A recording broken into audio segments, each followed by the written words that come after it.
Hello friends, అందరూ ఎలా ఉన్నారు, ఏం చేస్తున్నారు అన్నది కింద కమెంట్ సెక్షన్లో షేర్ చేసుకోవడం మాత్రం అసలు మర్చిపోద్దు. ఈరోజు నేను నా స్టైల్లో పప్పు ఎలా వండుతానో మీకైతే వీడియోలో చూపిస్తాను, కానీ వచ్చేసేయండి.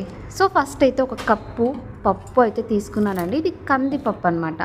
కందిపప్పుని నీట్గా వాష్ చేసుకోవాలి. 2 or 3 times అయితే వాష్ చేసుకోండి. ఈ వాటర్ని ప్లాంట్స్కి ఇస్తే ప్లాంట్స్ అయితే చాలా హెల్తీగా ఉంటాయి. సో ఇలా అయితే వాష్ చేసుకున్నాను. సో వాష్ చేసుకొని ఒక 10 minutes అయితే పక్కన పెట్టేశాను. దాని తర్వాత ఇది ఓన్లీ నార్మల్ పప్పు కాదు, పప్పులో ఏదైనా ఒక ఆకుకూర అయితే వేద్దాము. సో ఫస్ట్ అయితే ఒక 2 పచ్చిమిర్చి అయితే వేసానండి.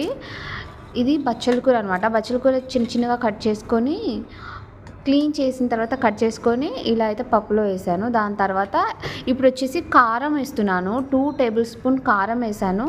ఒక 1/2 tablespoon పసుపు అయితే యాడ్ చేశాను.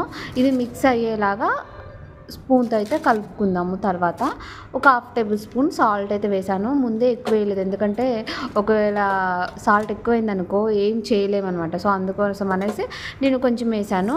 ఒక 1/2 tablespoon ఆయిల్ అయితే యాడ్ చేశాను. ఎందుకంటే కందిపప్పు కొన్ని స్టోర్స్లో తీసుకున్నది ఎక్కువ విజిల్స్ వస్తున్నాయి, అసలు ఉడకట్లేదు. ఉడికింది కదా అని మనం ఓపెన్ చేసి చూసాక ఉడకట్లేదు. అందుకనే కొంచెం ఆయిల్ అనేది ఒక 2-3 tablespoon ఆయిల్ యాడ్ చేస్తే ఫాస్ట్గా అయితే ఉడికిపోతుంది. ఇప్పుడు వచ్చేసి ఒక 1 tablespoon వరకు మామిడికాయ ఒరుగు, ఇది మా మమ్మీ చేశారనమాట. సో మేము చింతపండు వాడకుండా ఇలా చింతపండు ఫ్లేవర్ రావడానికి పులుపు ఏదైనా లెమన్ ఆర్ టమాటో ఇలా మామిడికాయ ఇలా వాడుతున్నాము, లేదంటే గోంగూర చుక్కకూర ఇలా అయితే యూజ్ చేస్తున్నాం అనమాట.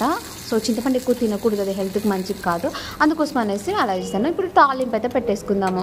ఒక చిన్న తాలింపు పెట్టుకునే బౌల్ పెట్టుకొని 2-3 tablespoon ఆయిల్ యాడ్ చేసి అందులో వెల్లుల్లి ఒక 5-6 వేసాను. అవి కొంచెం మగ్గిన తర్వాత కరివేపాకు, జీలకర్ర, ఆవాలు, లాస్ట్లో ఎండుమిర్చి 2 ఎండుమిర్చి అయితే వేసాను. ఎందుకంటే ఎండుమిర్చి త్వరగా మాడిపోతాయి కాబట్టి. సో అలా అనమాట. సో ఇప్పుడు ఇది తాలింపు అంతా తీసుకెళ్ళి పప్పులో వేసేసాను. సో టేస్టీ పప్పు అయితే రెడీ అయిపోయిందనమాట.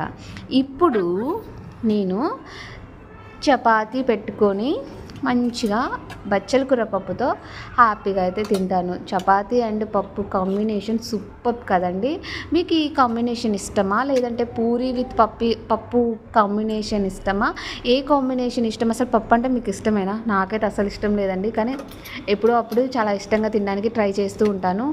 మీకు ఏ కర్రీ ఇష్టం అనేది కామెంట్ సెక్షన్లో షేర్ చేయండి. Bye bye, thanks for watching. Please like, share, comment. ఛానల్ని సబ్స్క్రైబ్ చేసుకోవడం మాత్రం అస్సలు మర్చిపోవద్దు.